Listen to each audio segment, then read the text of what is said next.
Hey guys, welcome back to Overtakes. I'm Kel. And this is Misfit. And we are here with our team grades for the season of Overwatch League. The first season, the inaugural season. Okay, so this is going to be the second part of our team grades. If you're new to the channel, welcome. And don't forget to hit a like, hit a subscribe. We talk about Overwatch League quite a bit on here. Pretty much a couple times a week right now in the off season. And we'll hit you with some other stuff when it happens. You know, like big events or anything like that or any kind of news. And if you're coming back, welcome back. So we're going to dive into this. We're going to talk about teams pretty much 6-1. We're counting this up from the bottom. If you missed yesterday's episode, there is a link at the end. We're going to have, where we have the teams from the bottom up to the middle of the pack, up to the Soul Dynasty, which finished at, I think, 7th. Who we got next? So let's move on to Houston, who, I mean, we said it even at the beginning of the season. This is probably the team that we got most accurately. Yeah. Of middle of the pack, C student. That's what they were. Pretty much. That's what they are. Good moments, not so good moments, and just pretty much standard average across the board. Yep. I think they got a lot of stuff to address. They really do. Their roster on paper and in your mind looks good. But when you look at it on the whole, and you're going, oh, Linkster's great, Jake's great. Are they? And are they a good fit together? Yeah. I think is the biggest issue with this roster. The only part of that roster I would not touch is Muma and Cool Matt. Yeah. The rest of it needs to be readdressed. Yeah. Rocket started to look he started to really underperform about halfway through the season. He looked great in the first two stages. Yeah. Then he just kind of fell off and just never regained. It was mediocrity at its core. And, you know, their other supports, Boink and Bonnie, were mediocre. Yep. They just didn't do anything to impress me. Same thing with Jake and Linkster. They were missing parts of hero pools that, especially when this season started, and you knew that they were going to do the Mercy change. You knew that was coming in stage 2. You had no one to play dive. Yeah. In other words, you had no tracer. Yeah. You had no tracer when you needed it. Then even when it got to stage 4 and it was supposedly their meta, they couldn't perform on the characters that they needed to play on then either. So it was just a kind of a disappointing season for Houston, but at the same point, it's kind of what we expected. It was in the middle of the pack. Straight up mediocrity. Yeah, literally straight up mediocrity. Okay, so let's move on to the Philadelphia Fusion. Yeah. Who are next in the standings. Now we're getting into the fun stuff. We're into the playoff teams. Right. So for Philly, we're going to give them an A. Yeah. I mean, Philly, because they had a very up and down regular season. There was points where they just looked terrible. Other points where they looked like they could be the best team in the league. And it was either that or it was one or the other. Very few moments where it was in between. There was a few times where it was just like, okay, they look okay. But yeah, and they had their ups and their downs. And the thing is when they came in, there was no expectation because they had no cohesion. Their main tank was suspended until stage 3, their main tank. Right. You had Fraggy playing, who we like. I mean, I think it's more on us. It's more of a personal play style and the way the dude is. Yeah.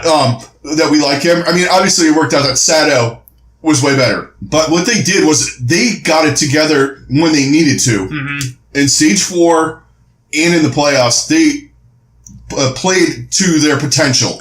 One of the few teams that actually did. They did, right. And they were almost the opposite of what Seoul was, where, like, when it really came to crunch time, that's when they showed up and put their best out. Yeah. They would lose to teams where you're just like, what the hell? How did you lose to that team?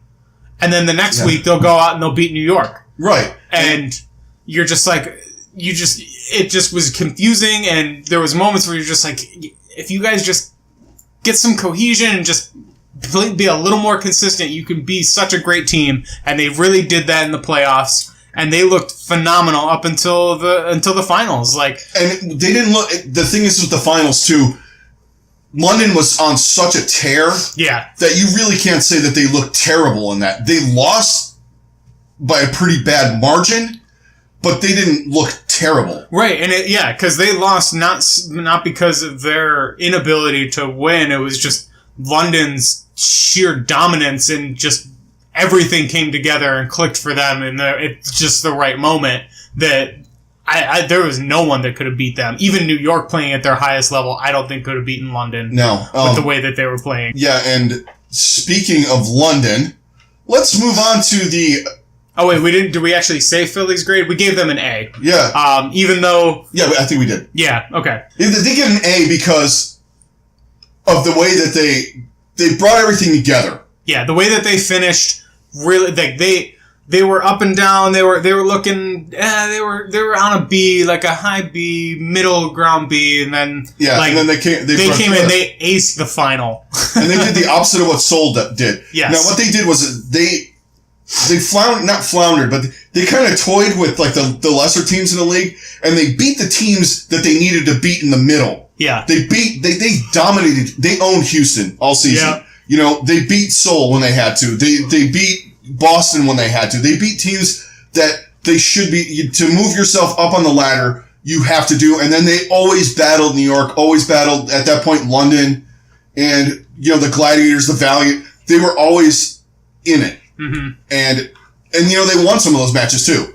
So let's move on to the inaugural season champions, the London Spitfire, who are next on the list. Now, this is going to surprise some of you guys. They get an A-. Yeah. Because they were a train wreck in the middle of the season. Yeah. From the middle of stage 2 through pretty much the end of stage 4, there was zero expectations by the end of the season from this team. And into match 1 of the playoffs. Yeah. And then something clicked and a switch was flipped, as they like to say here in Cleveland. Yeah. And wow, and this is the only reason that they even have an A, obviously, because they won it all. And they won it decisively too. Yeah, it wasn't just that, like, but like before that, we gotta remind people, like, they just did not look good going into these playoffs. No. It looked bad. It looked really bad. In fact, I mean, some of it was injuries with Birdring and Fury had a shoulder injury in the middle of the season. I think they went through a burnout. Their roster was weird. They kept flipping people. That was the whole thing with them. But we questioned whether they could get it together, but we always knew that, again, same with Philly, like, if these guys play to their full potential, they are more than capable of being the best team in the league, and that's exactly what they did, and that's what that's how they won it all. Everyone came together, they all played at the very highest level that they could, and they dominated the playoffs. Yeah, they did, and their players, I mean, you can't really say too many bad things about any of them right now. But there's 4 guys that made the All-Star team, and not one of them was Prophet. Yeah, and it's still confusing and bothersome. and aggravating. Yeah, it's kind of infuriating, honestly. Yeah, I don't get it. I mean, I get the guys that are on there. Oh yeah, but I mean the fact that Prophet's not in it is just it's mind-boggling. I would have honestly, I'd have Prophet in there instead of Birdring, because he was. But I mean, because that's the thing. Because Prophet was the only consistent player on that team the entire season. Even when they were at their worst, Prophet was still putting up numbers. And Badosin. He was still carrying the shit out of that team. Anything that they did win was because of Prophet. Yeah. Prophet and Badosin were the only thing that got them any wins at all in the middle of that. Because Birdring was hurt and terrible at times. Gesture was like on a different planet, and Fury wasn't even fucking playing because he was hurt. Right. And then after that, they just kept playing Wu Yao and whoever else with the goofy name, but I don't know, Hagapin. They were switching people in and out. Hagapin was playing for the DPS or whatever. I don't know. But it was just a mess. They get an A-. Mm-hmm. And most of that was because they finished good. Yeah. Because they, honestly, before that, I would have given them a C. Oh, for sure. Because they should have been, much like Seoul. They honestly, if they had not made the run that they did in the playoffs, if they'd have lost to the Gladiators, they'd have probably gotten a D. Yeah. Because they just had so much potential, and like it could have been a completely different situation. Oh yeah, for sure. Going and that kind of leads into our next team, the Gladiators. Yeah. Had they played their full strength of roster and done what they should have done, we might have been talking about a completely different team that's winning. Yeah, it would have been a completely different situation right now. So let's jump into the Gladiators, who we're going to give a B-.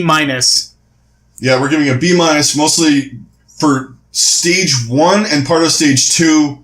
And for the whole, whatever they were fiasco thinking in the playoffs. Ugh. Yeah, that was just a big dirty mess at the end there. Because they looked so bad. They didn't look horrible, but they just looked bottom tier, not great. They were just barely above.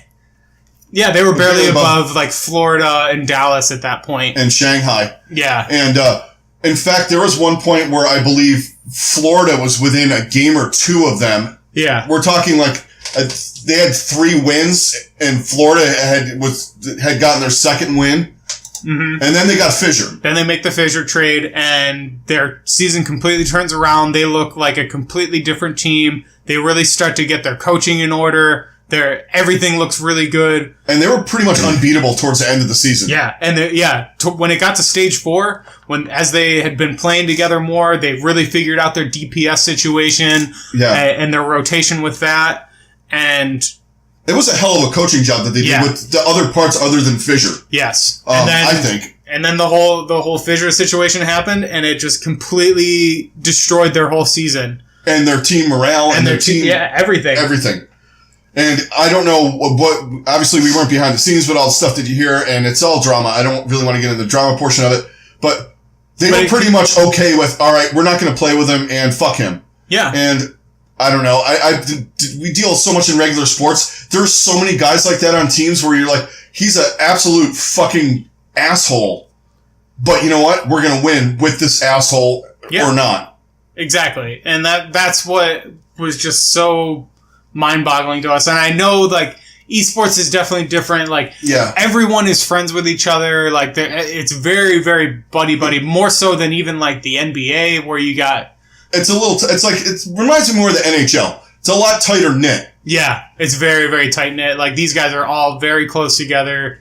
Hell, the teams are all sequestered in houses... basically, and then like those houses are all pretty close to each other. They're playing each other in scrims, and then in the actual matches. And they're all at the arena. Yeah, they're all together all the time. So like, I understand the close knit parts of it, but yeah, like it just that whole situation just completely derailed their season, and they basically went in and completely bombed the final. Yeah, pretty much to knock their grade. Because had they beaten London again, we would have been like, hey, absolutely, they would have been regardless if they would have lost in the next round or not. Yeah, because they took it from garbage to into the playoffs to possibly be in a semifinal, maybe even finals had they kept Fissure around and played him more. Like it was mind-boggling.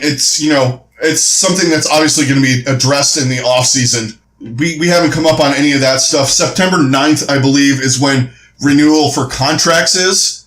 So that's going to be an interesting date. August 1st, we had the contract. There was something with the contracts on August 1st. I think all the old ones, because like I think that was the day where all of the contracts expired. Yeah, like all the contracts expired that were like the 1-year contracts, and then they have like between then and now. And then September 9th for like any team options, I think, and then like re-signing before like it becomes officially free agents, because it's like right now it's kind of like they're kind of going in and they're like kind of restricted free agents if they're on a 1-year deal. Yeah.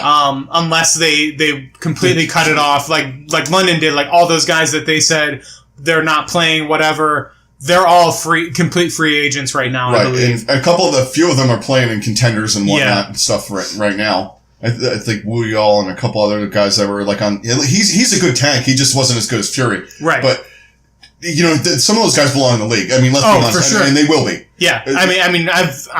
I would be shocked if if not all of those guys are not on teams next year. Because your roster has to be has to be 8 players now. Yeah. So you have 24 players now that are coming that had with the 3 teams where you need 24 players. Those guys will be in there. Yeah. And with some guys that you don't know, or there's some guys that are like doing outstanding in contenders. We'll get into some of that stuff later. Gladiators, B-. Now on to a team that we kind of glommed onto at the beginning of the season, and we were hot on them for a long time, and that's the Boston Uprising. We knew they had potential. At some points, they exceeded that potential. At some points, they underwhelmed. But overall, given everything that they went through, I mean, you really can't ask for too much more. And the biggest hole in their roster was their DPS after they lost Dreamcasper. Yes, and the caveat with that is they got fucked. Yes, they really did. By the rules and the signing shit. Yes. That is going to be something we're going to talk about in our... Oh, yes. Because there were guys out there. You had Rascal out there. You had other guys that were in contenders. You had so many people that they could have put on that roster to fill that void.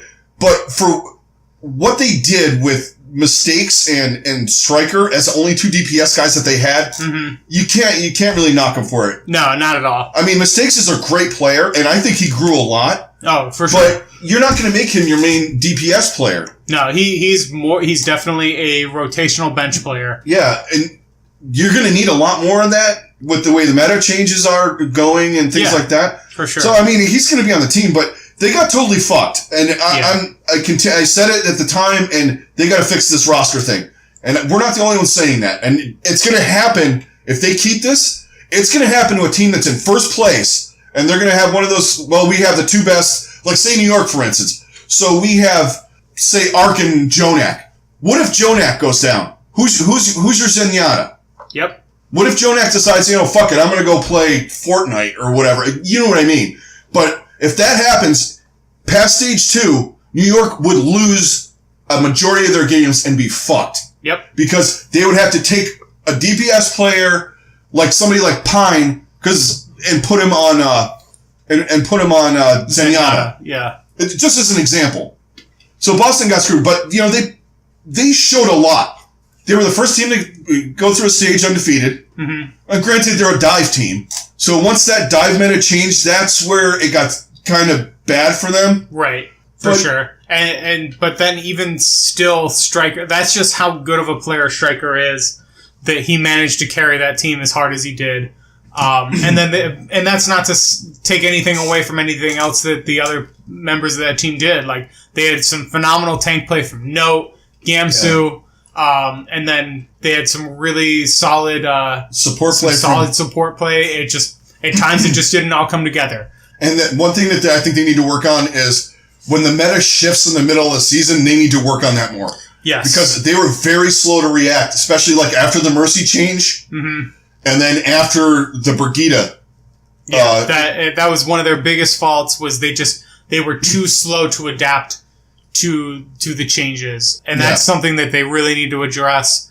And I think they'll definitely take care of it. But they're a team to watch for next year. Oh, for sure. So a solid B for Boston. Let's move on to the LA Valiant. Yes. A team that we thought was going to be pretty mediocre. Yeah, we did. We honestly did. And I was picking them to be right around with Houston. Just that kind of middle of the road. They're pretty good, but they're not great. Yeah. Lest you guys forget, stage 2, they lost to Florida. And Florida absolutely fucking destroyed them. Yeah, they did. So what they did was then they got rid of Fate or Envy. I'm sorry, they got rid of Envy, which was a head scratcher. But one of the biggest things they did, they had Space waiting in the wings. Yep. And he's probably top 2 off tanks in the league. Oh, hands down. And the biggest move that they made was Custa. Yes. That guy brought so much game sense and just, I think, positivity.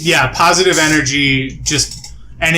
You could see it bleed throughout the entire organization. So, that was really huge for them. And a slight cockiness, too. Yes. A good cockiness. What I'm saying is, guys, we can do this. Come on. Right. We're the Valiant. Let's go in and do it. And then guys like Kareev, getting him on the right hero. Because Unko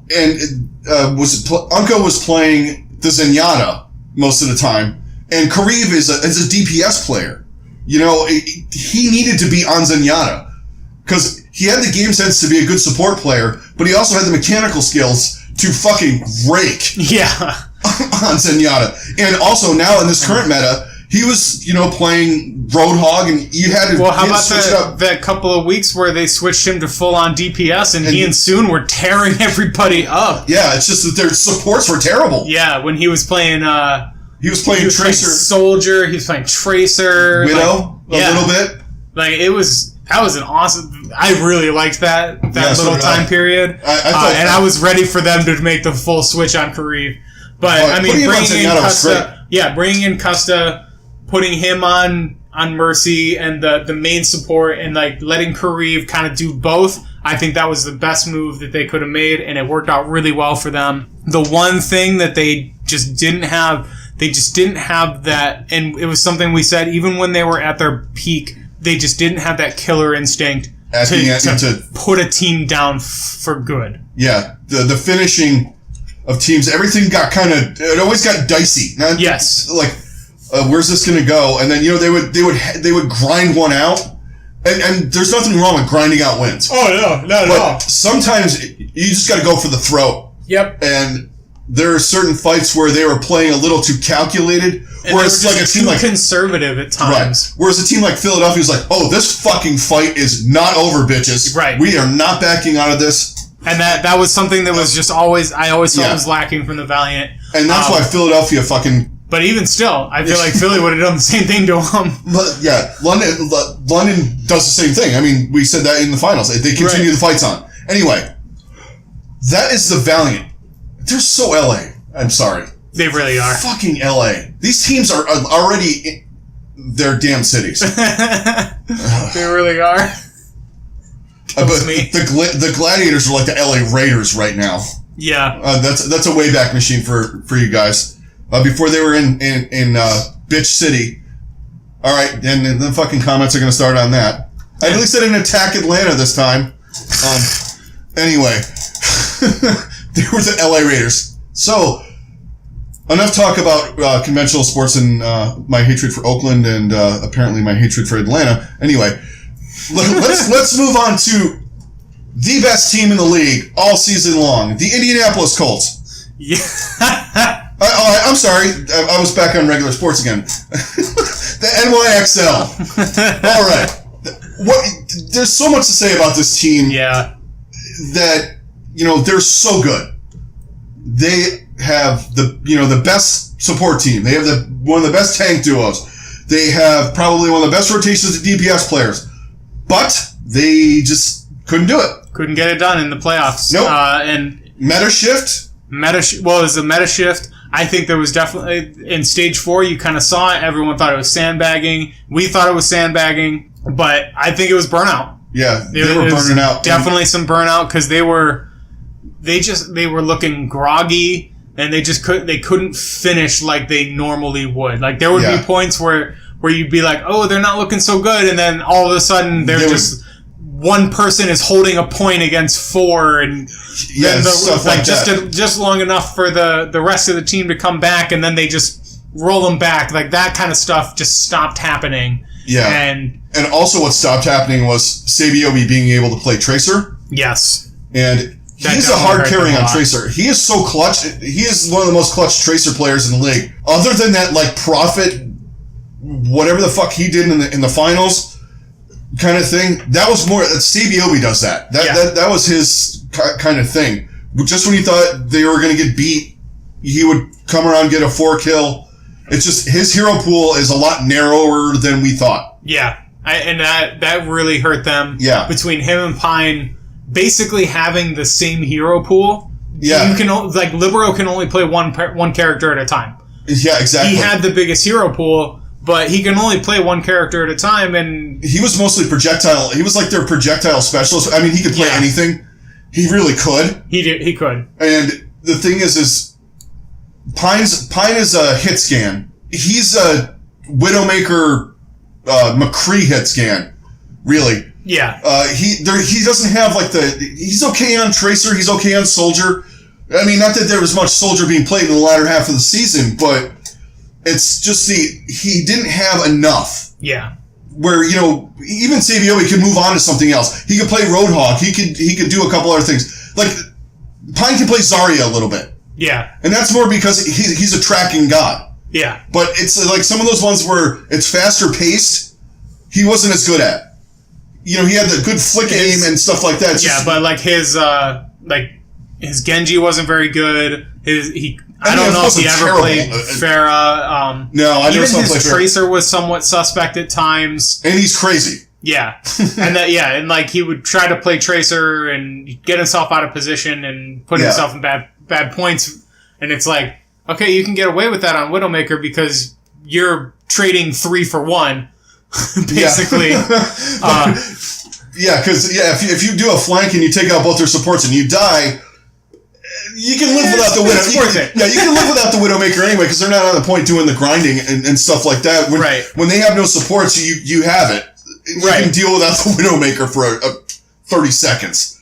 Exactly. You did your job in that situation, but they still prefer you to not die. And their inability to also at the end, especially in the championship game, their inability to handle Philadelphia, or not in the championship game, in the playoffs. Man, I am so fucking off today.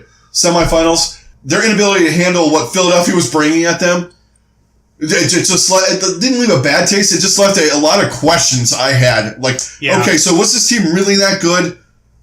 Or was it just because the meta, they were doing things a little bit different than everybody else when it was that dive meta, and they could switch, they had the hero switch pool thing going with Libero before everybody else was doing that, and that was just getting them all these wins and all this stuff, and they had Jonak doing the lethal Zenyatta before everybody else, and then everybody caught up to them, it seemed like. Right. And then when the meta shifted, they were just not ready. Yeah. It just... Pretty much. And that was really the biggest case for him. And the dopiest fucking thing is Libero is one of the best Hanzo players in the league. Anyway. So, we gave them a B+. You didn't finish the job, you look good getting there.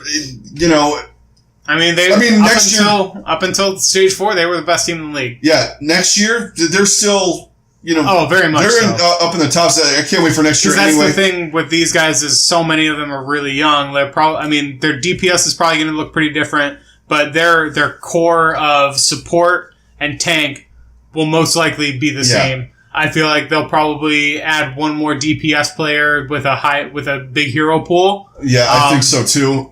You don't know where these guys are going to go or what they're going to do. I feel like some team is going to throw Pine an absurd amount of money because he's kind of a name at this point. So I fully expect Pine to not be playing on this team. Yeah, even someone who's done a decent job for them as a backup, like Animo or Jonas. Yeah, those guys are going to get jobs somewhere else. Yeah, unless New York locks them up. Right. Which I can see them doing with Animo, before they do Pine or Jonas, because they only had 9 players. And I could see them maybe I honestly don't know if Sabio will be back next season. I feel like he's kind of in that weird where he could come back.